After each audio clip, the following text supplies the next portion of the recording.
আছুৰ সাধাৰণ সম্পাদক শংকৰজ্যোতি বৰুৱা আৰু সভাপতি উৎপল শৰ্মাৰ কিছু মন্তব্য আছে আপোনালোক শুনাম। আজি দুইগৰাকী অতিথিকে প্ৰতিদিন টাইমৰ যি অনুষ্ঠান অভিমত অনুষ্ঠানত তেখেতক মতা হৈছিলে নিতুমণি শইকীয়াৰ যি অভিমত অনুষ্ঠান সেই অনুষ্ঠানত তেখেতলোক উপস্থিত আছিলে আৰু সেই অনুষ্ঠানত যিখিনি তেখেতলোকৰ মন্তব্য সেই মন্তব্য আপোনালোক শুনাম। কাৰণ তাৰ আগতে মই ক'ব বিচাৰিছোঁ যে আছুৰ ওপৰত আপোনালোকৰ আস্থা আছেনে নাই। কাৰণ ইতিমধ্যে আপোনালোকে জানেই যে আছুৰ যিখিনি আন্দোলন সেই আন্দোলনখিনি কিমান দিনৰ হয় সেই সম্পৰ্কেও আপোনালোকে নিশ্চয় জানে। নদী বান্ধৰ ক্ষেত্ৰতেই হওক, মূল্যবৃদ্ধিৰ ক্ষেত্ৰতেই হওক, কয়লা চিণ্ডিকেটৰ ক্ষেত্ৰতেই হওক, মৌলিক যিসমূহ সমস্যা আছে সমস্যাৰ ক্ষেত্ৰতেই হওক, আজি ছাত্ৰ ছাত্ৰীৰ সমস্যাৰ ক্ষেত্ৰতেই হওক, কা আন্দোলনৰ ক্ষেত্ৰতেই হওক, বিভিন্ন সমস্যা এই বিভিন্ন সমস্যাসমূহৰ সম্পৰ্কত আছুৰ ওপৰত আপোনালোকে যিখিনি আস্থা ৰাখিছিলে আপোনালোকৰ যিখিনি সমস্যা আছে দীৰ্ঘদিনীয়া যিখিনি সমস্যা সেই সমস্যাসমূহৰ সমাধান হ'ল নে নহ'ল সেই সম্পৰ্কে আপোনালোকে কমেণ্ট ছেকশ্যন লিখিব। কাৰণ এই দুইগৰাকী অতিথি আপোনালোকে ইতিমধ্যে শংকৰজ্যোতি বৰুৱা আৰু উৎপল শৰ্মাৰ মন্তব্য পূৰ্বতে শুনিছে, কিন্তু আজি কিছু সুকীয়া মন্তব্য আপোনালোকে শুনা পাব। তেওঁলোকে কি কাম কৰিব, তেওঁলোকৰ ভৱিষ্যতে তেওঁলোকে কোনখিনি কাম আগুৱাই নিব সেইখিনিৰ ওপৰত তেখেতলোকে মন্তব্য প্ৰকাশ কৰিছে। কিন্তু সেই কথামতে কাম কৰিব নে নকৰিব এই দুজন সভাপতি সম্পাদকে, কাৰণ আমি পূৰ্বৰ সভাপতি সম্পাদক আমি লাভ কৰিছোঁ, সেইসকলৰ নাম আপোনালোকে জানেই যে কোন কোন আছিলে, তেওঁলোকে কি কাম কৰিছে, কোনে ৰাজনৈতিক দলত জইন হ'ল সেই সম্পৰ্কে আপোনালোকে নিশ্চয় জানে। যে আছুৰ ওপৰত আস্থা সকলোৱে আছে বুলি মই নকওঁ, কিন্তু কিছুমানৰ এতিয়াও আছে আৰু কিছুমানৰ এতিয়াও তেওঁলোকৰ আস্থা নাই। কাৰণ তেওঁলোকে আস্থা হেৰুৱাই পেলাইছে। হয়তো বহুতৰে থাকিব, বহুতৰে নাথাকিব, কিন্তু কথা হ'ল যে পজিটিভ কিছুমান কথা আমি আলোচনা কৰিব লাগিব, কিছুমান নিগেটিভ কথাও আমি আলোচনা কৰিব লাগিব। কোনবিলাক কাম কৰিছে, কোনবিলাক কাম নাই কৰা সেইখিনিও আমি আঙুলিয়াই দিব লাগিব। কোনবিলাক ভাল কাম কৰিছে, কোনবিলাক বেয়া কাম কৰিছে সেইখিনিও আমি ক'ব লাগিব।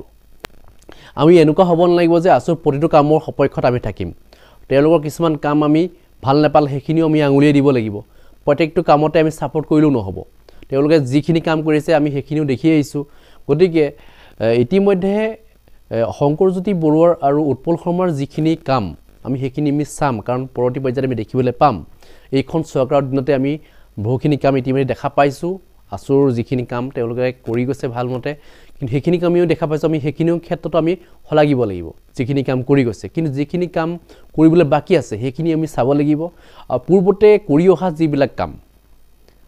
তেওঁলোকৰ সেইখিনি কাম ভাল হৈছিল নে নাই হোৱা সেইখিনিও আমি চাব লাগিব। যে তেওঁলোকে কেনেকুৱা কাম কৰিলে, যিখিনি সমস্যা আছিলে আমাৰ 6 জনগোষ্ঠী জনজাতিকৰণৰ ক্ষেত্ৰত যিখিনি সমস্যা আছে সেইখিনি সমস্যাৰ সম্পৰ্কে তেওঁলোকে মাত মাতিছিল নাই, বা কোন সময়ত তেওঁলোকে মাত মাতিছিলে, কোন সময়ত তেওঁলোকে মাত মতা নাছিলে সেই সম্পৰ্কে আমি আলোচনা কৰিব লাগিব। কাৰণ এইখিনি কথা আমি প্ৰত্যেকে জনাটো দৰকাৰ। কাৰণ এই সময়ছোৱাত আমাৰ যিখিনি সমস্যা হৈ আছে, যে যিখিনি জ্বলন্ত সমস্যা আছে, মূল্যবৃদ্ধিকে আদি কৰি বহুখিনি সমস্যা যিহেতু আছে, কাৰণ এইখন চৰকাৰৰ দিনত যিহেতু কোটি কোটি টকাৰ যিহেতু লোন লৈ আছে, সেই লোনৰ সম্পৰ্কত তেওঁলোকৰ কি মন্তব্য আছে সেইখিনি আমি চাব লাগিব। যে তেওঁলোকে বিজেপি চৰকাৰখনে যেইমতেই চলাই যাব বিচাৰিছে সেইমতেই তেওঁলোকে শলাগি যাব নেকি, বা তেওঁলোকে সেই বিজেপি চৰকাৰৰ পক্ষত থাকিব নেকি সেই কথাখিনিও আমি চাব লাগিব। যে কোন সময়ত তেওঁলোকে কি মন্তব্য প্ৰকাশ কৰিছে সেইখিনি আমি চাব লাগিব। অসমখনে কোন দিশত গতি কৰিছে সেইটো আমি চাব লাগিব। যে এতিয়া আপোনালোকে চাব পাৰে যে মূল্যবৃদ্ধিৰ ক্ষেত্ৰত যিখিনি আমাৰ সমস্যা হৈছে, দীৰ্ঘদিনীয়া ধৰি সমস্যা হৈ আছে, সেই সমস্যাখিনি কেতিয়া সমাধান হ'ব সেইখিনি আমি বেছিকৈ গুৰুত্ব দিব লাগিব। এতিয়া কথা হ'ল যে আছুৰ যিখিনি কাম কাজ সেই কাম কাজখিনি আমি চাম, কিন্তু তাৰ আগতে মই উৎপল শৰ্মাৰ যি মন্তব্য সেই মন্তব্য আপোনালোক শুনাই ল'ব বিচাৰিছোঁ। আজিৰ অভিমতত আমি সদৌ অসম ছাত্ৰ সন্থাৰ সভাপতি আৰু সম্পাদক উৎপল শৰ্মা আৰু শংকৰজ্যোতি বৰুৱা এই দুয়োগৰাকীকে অতিথি কৰিছোঁ। মৰিগাঁও অধিৱেশনৰ পিছত দুয়োগৰাকীয়ে সদৌ অসম ছাত্ৰ সন্থাৰ পুনৰবাৰ নেতৃত্ব লোৱাৰ পিছত আজি অভিমতত আমি প্ৰথমবাৰৰ কাৰণে দুয়োগৰাকীকে ষ্টুডিঅ'ৰ অতিথি কৰিছোঁ। আৰু সদৌ অসম ছাত্ৰ সন্থাৰ সন্দৰ্ভতেই তেওঁলোক দুয়োগৰাকীৰ পৰাই কিছু কথা আমি জনাৰ চেষ্টা কৰিম আৰু আপোনালোককো আমাৰ চিন্তাখিনিৰ কিছু কথা জনাম। মই সভাপতি উৎপল শৰ্মা আৰু সাধাৰণ সম্পাদক শংকৰজ্যোতি বৰুৱা দুয়োকে অনুষ্ঠানলৈ স্বাগতম জনাইছোঁ। আমন্ত্ৰণ ৰক্ষা কৰাৰ কাৰণে ধন্যবাদ। প্ৰথম মই উৎপলৰ পৰা আৰম্ভ কৰিছোঁ। উৎপল শৰ্মা, আছু হৈ আছেনে? আছু 100% আছু হৈ আছে। সদৌ অসম ছাত্ৰ সন্থাৰ সংবিধানৰ যিটো মূল কাঠামো, যিটো মূল লক্ষ্য যে কোনো ৰাজনৈতিক দলৰ প্ৰতি আনুগত্য নথকা, ছাত্ৰ ছাত্ৰীৰ দ্বাৰা পৰিচালিত ছাত্ৰ ছাত্ৰীৰ দ্বাৰা সংগঠিত এক জাতীয়তাবাদী ভাৱাদৰ্শৰ ছাত্ৰ সংগঠন ছাত্ৰ সন্থা সেইদৰেই আছিলে আৰু সেইদৰেই আছে আৰু ভৱিষ্যতৰ দিনতো সেই একেই ধাৰাৰে সৈতে ছাত্ৰ সন্থা আগবাঢ়ি যাব মই উৎপলৰ কাষলৈ আকৌ আহিছোঁ যে এটা সময় আছিল অসমৰ যিটো জাতীয় সত্তা যিকেইটা জাতীয় শক্তিৰ ওপৰত গোটেই জাতিটোৱে এটা ভৰসা কৰিছিল তাৰ ভিতৰত সদৌ অসম ছাত্ৰ সন্থা আটাইতকৈ আগ্ৰহী আছে মই নকওঁ যে এতিয়াও সেই ধাৰণাটো নাই বা সেই বিশ্বাস একেবাৰে নোহোৱা হৈ গ'ল মই নকওঁ কিন্তু সদৌ অসম ছাত্ৰ সন্থা আৰু অসম সাহিত্য সভা এই দুটা অনুষ্ঠানৰ প্ৰতি অসমীয়া মানুহৰ আবেগ অসমীয়া মানুহৰ ভাল পোৱা কিছু পৃথক আছিল কিন্তু এতিয়া যদি আমি চাওঁ তেনেহ'লে দেখিম যে শ্ৰীমন্ত শংকৰদেৱ সংঘৰ লগত মানুহৰ যিটো আত্মিকতা যিটো আন্তৰিকতা সেই আন্তৰিকতাটো আছু আৰু অসম সাহিত্য সভাৰ লগত নাই মৰিগাঁও অধিৱেশনত আমি দেখিলোঁ যে মানুহ হয় উবুৰি খাই পৰিছে স্থানীয় ৰাইজ আৰু সেইটো তেওঁলোকৰ দায়িত্ব আৰু কৰ্তব্য যেন লাগে সেইকাৰণে চাগে আৰু বিশেষকৈ তুমি যিহেতু আছিলা তাত স্বাভাৱিকতে মৰিগাঁওবাসীৰ কাৰণে এটা সন্মানৰ প্ৰশ্ন জড়িত হৈ আছিল আৰু সেইকাৰণে চাগে উবুৰি খাই পৰিছে কিন্তু বাহিৰৰ পৰা যিটো দেখাৰ পৰিৱেশ আছুৰ অধিৱেশনবিলাকত বা অসম সাহিত্য সভাৰ এতিয়া যিবিলাক অধিৱেশন হয় ক'ৰবাত অকণমান যান্ত্ৰিক যেন লাগে যিটো একদম শংকৰদেৱ সংঘৰ বাপ বন্ধুসকল যেনেকৈ উবুৰি খাই পৰে যিটো আত্মিকতা আৰু যিটো আন্তৰিকতা তাত জড়িত হৈ থাকে সেইটো অকণমান নাই যেন লাগে নিজে তুমি সভাপতি কি বুলি ক'বা এতিয়া শ্ৰীমন্ত শংকৰদেৱ সংঘ বিনা দ্বিধাৰে সৈতে উত্তৰ পূৰ্বাঞ্চলৰ অন্যতম শক্তিশালী এটা জাতীয় সংগঠন শ্ৰীমন্ত শংকৰদেৱ সংঘৰ প্ৰতি আমাৰ সদায় সন্মান আছে আৰু আমি সদায় একেলগে কাম কাজ কৰি আহিছোঁ জাতীয় জীৱনৰ বিষয়সমূহৰ ক্ষেত্ৰত তেওঁলোকৰ সংগঠনৰ গঠন প্ৰণালী আৰু ছাত্ৰ সন্থাৰ সংগঠনৰ গঠন প্ৰণালী একে নহয় আচলতে সেইটো তুলনা কৰাটো এটা অৰ্থত কিহৰ কাৰণে সমীচীন নহ'ব ছাত্ৰ সন্থাৰ পৰিয়ালটোত ঘৰখনৰ যিসকল পঢ়া শুনাৰ লগত জড়িত যুৱ বন্ধু আছে যুৱতী বান্ধৱী আছে তেওঁলোক জড়িত হৈ থাকে কিন্তু শ্ৰীমন্ত শংকৰদেৱ সংঘৰ ক্ষেত্ৰত এটা পৰিবাৰ জড়িত হৈ থাকে এটা পৰিয়াল জড়িত হৈ থাকে গতিকে দুয়োটাৰে গঠন প্ৰণালী সম্পূৰ্ণ বেলেগ অধিৱেশনৰ শৈলী সম্পূৰ্ণ বেলেগ আমাৰ ছাত্ৰ ছাত্ৰীসকল যায় কোনোবা স্কুল ঘৰত থাকে শিক্ষানুষ্ঠানত থাকে তেখেতসকলে নিজে ঘৰ নিৰ্মাণ কৰি তাত থাকে আৰু শ্ৰীমন্ত শংকৰদেৱ সংঘৰ নিচিনা ডিচিপ্লিন সংগঠন এটা যিকোনো সংগঠনৰ কাৰণে যিকোনো মঞ্চৰ কাৰণে একোটা আৰ্হি কাৰণ অসমত এনেকুৱা সংগঠন দ্বিতীয়টো নাই যি নিজৰ বিশ্ববিদ্যালয় খুলিবলৈ সক্ষম হৈছে এনেকুৱা সংগঠন দ্বিতীয়টো নাই যি নিজৰ বেংক খুলিবলৈ সক্ষম হৈছে গতিকে শ্ৰীমন্ত শংকৰদেৱ সংঘৰ প্ৰতি আমাৰ সন্মান আস্থা সদায় আছে আৰু সেই সন্মান আস্থা অটুট থাকিব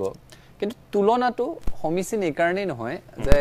ছাত্ৰ সন্থাৰ গঠন প্ৰণালী বেলেগ ছাত্ৰ সন্থাৰ চলাৰ শৈলী বেলেগ ছাত্ৰ সন্থাৰ কাম কাজৰ বিষয়বস্তু বেলেগ কাৰণ ছাত্ৰ সন্থা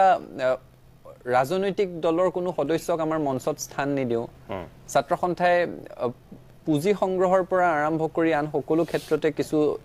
নিৰ্ধাৰিত নীতি নিয়মৰ মাজত কাৰ পৰা বিচাৰিব পাৰিম কাৰ পৰা বিচাৰিব নোৱাৰিম তাৰ ক্ষেত্ৰত কিছু বাধা নিষেধ আছে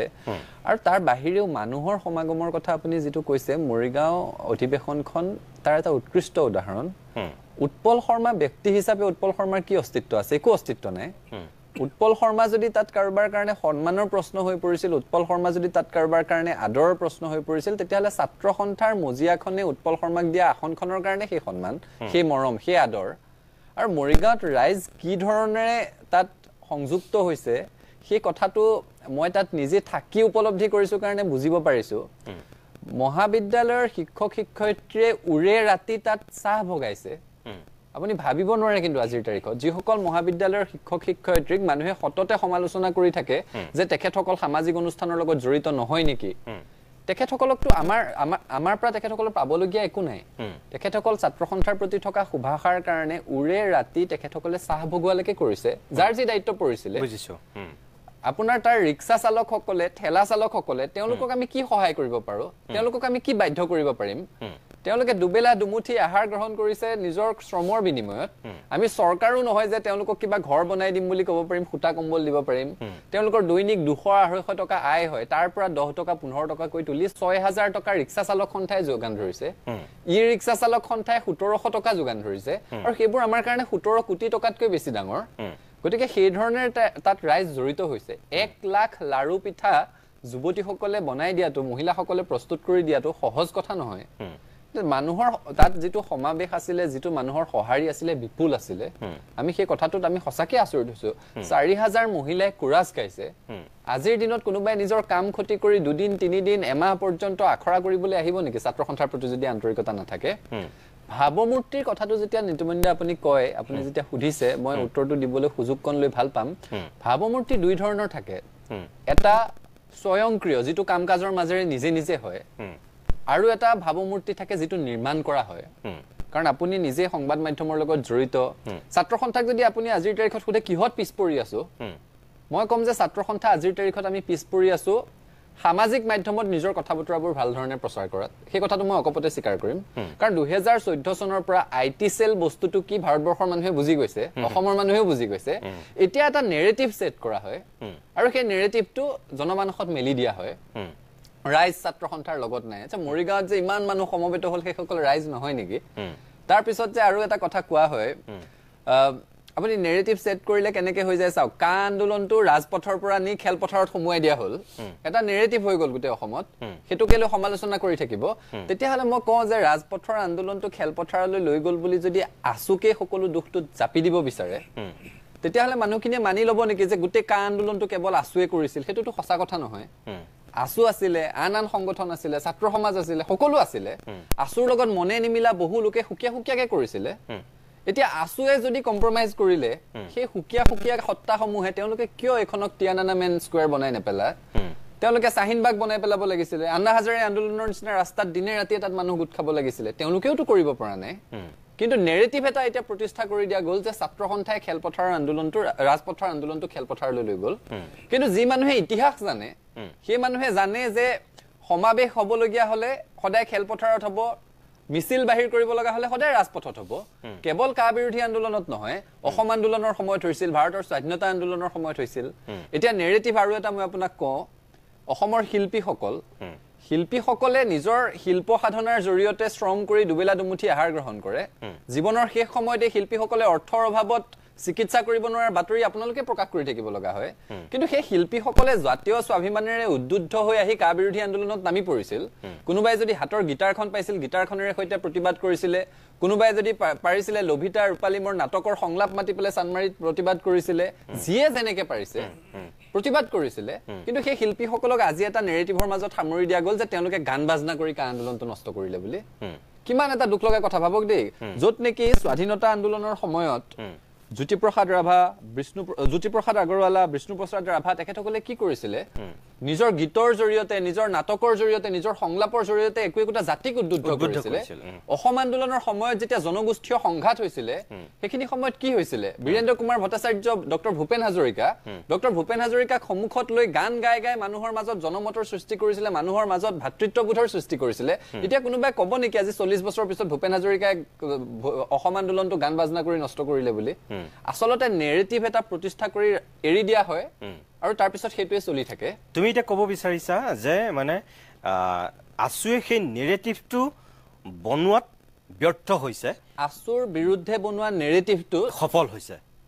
হৈছে বহু পৰিমাণে আৰু সেই নেৰেটিভটো বিট কৰিবৰ কাৰণে সামাজিক মাধ্যমৰ যুদ্ধখনত আমাৰ আৰু কৰিবলগীয়া আছে সেই কথাটো আমাৰ নতুন সভাপতি সম্পাদক হিচাপে আমাৰ এইটো অনুভৱ আছে কাৰণ বহু ক্ষেত্ৰত পাইছো কাৰণ আমাৰটো চেনেল নাই আজিকালি আপুনি চাওক এইটো এতিয়া অপ্ৰিয় হলেও সঁচা কথা আমাৰ হাতত কোনো সংবাদ মাধ্যম নাই সংবাদ মাধ্যমে আমাক আমি নিবিচাৰো সেই কথাটো সংবাদ মাধ্যমে আমাক মিছা অৰ্থত তুষামুদ কৰক আমাক নালাগে আমাক সদায় সংবাদ মাধ্যমে সমালোচনা কৰক আমাৰ ভুল দেখিলে ত্ৰুটি দেখিলে আঙুলিয়াই দিয়ক ঠিকে আছে সেইখিনিলৈকে কিন্তু আমাৰ কথাখিনি কৰবাত যদি মিছ ইন্টাৰপ্ৰিট হয় আমাৰ কিন্তু কৰিবলগীয়া একো নাথাকে মই নিজে মাজতে তাৰ ভুক্তভোগী হৈছো তিনিটা বাক্য যদি মই আপোনাক কওঁ যে মই ৰাজপথেৰে গৈ থাকোতে এটা বন্দুক পৰি থকা দেখা পালো দ্বিতীয়টো বাক্য মই হাতত বন্দুকটো তুলি ললো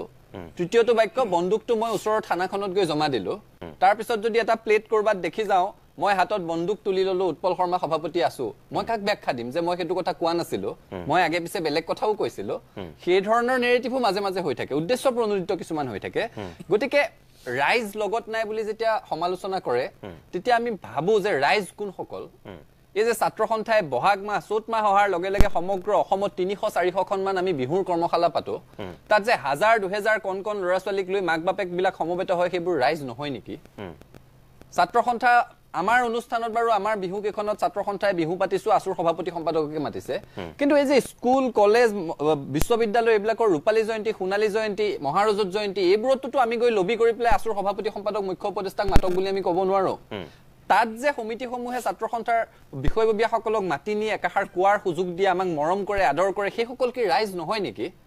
আমি যে প্ৰতি বছৰে অভিনন্দন অনুষ্ঠানৰ আয়োজন কৰো অভিনন্দন অনুষ্ঠানত যিসকল ছাত্ৰ ছাত্ৰীয়ে অভিনন্দিত হয় যিসকল ছাত্ৰ ছাত্ৰীৰ মাক দেউতাকে আহি আমাক আশীৰ্বাদ দি থৈ যায় যিসকল ছাত্ৰ ছাত্ৰীয়ে উৎসাহ পায় নতুন প্ৰজন্মক পঢ়া শুনাৰ ক্ষেত্ৰত সহায় কৰিবলৈ আগবাঢ়ি আহে সেই সকল ৰাইজ নহয় নেকি তেওঁলোকৰ মৰম আদৰ ছাত্ৰ সন্থাই পাই থকা নাই নেকি পাই আছো ৰাইজ মানে কেৱল ফেচবুকত নিউজ প্লেটৰ তলত কমেন্ট কৰা সকলে ৰাইজ নহয় আৰু তেওঁলোকে এটা কমেন্ট কৰি পেলাই দিনটো পাহৰি গ'ল আৰু সেইটো তেওঁলোকে ভাবি নাথাকে মই উৎপল